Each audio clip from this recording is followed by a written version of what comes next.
Huli sa CCTV ang pagnanakaw ng cellphone sa isang computer shop sa barangay Doña Imelda, Quezon City. Ang suspect, paaraw ang ginamit sa pagnanakaw. Balita natin ni Athena Imperial.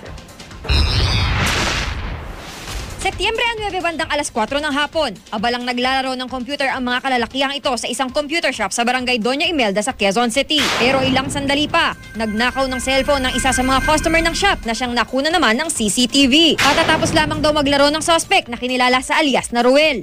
Nakapagbayad na raw ito, saka nakinood sa ibang mga manlalaro ng shop. Maya-maya, kapansin-pansin na palingalingan na siya sa kanyang paligid. At nang tila abala ang mga customer sa paglalaro, lumapit ito sa likod ng biktima at saka tila may inabot ito sa sahig gamit ang kanyang paa.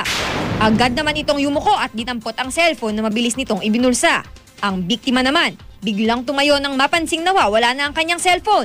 Hinapan nito ang kanyang bulsa at hinagilap ang gamit sa kanyang paligid. Doon pa simpleng umalis ang suspect habang ang biktima lumabas din ng shop para hanapin ang kanyang cellphone. Ayon sa may-ari ng shop, inilapag daw ng biktima ang kanyang cellphone sa kanyang hita. So nahulog yung cellphone. Kasi nakita sa video parang binabantay niya na mahulog yung cellphone. So hinabol sa ngayon ng bata, hindi na siya nahabol. So bumalik yung bata, pa-miss call, wala na. Patay ng phone. Matagal na raw customer ng shop ang suspect at hindi raw yun ang kauna-unahang pagkakataon na nagnakaw ito. Dati na may record din dito, kinuha ng cellphone yung sa kasamaan rin namin dati. Ipinakita namin sa Philippine National Police ang naturang video at kanila marahil daw ay wala talaga sa plano ng suspect ang magnakaw.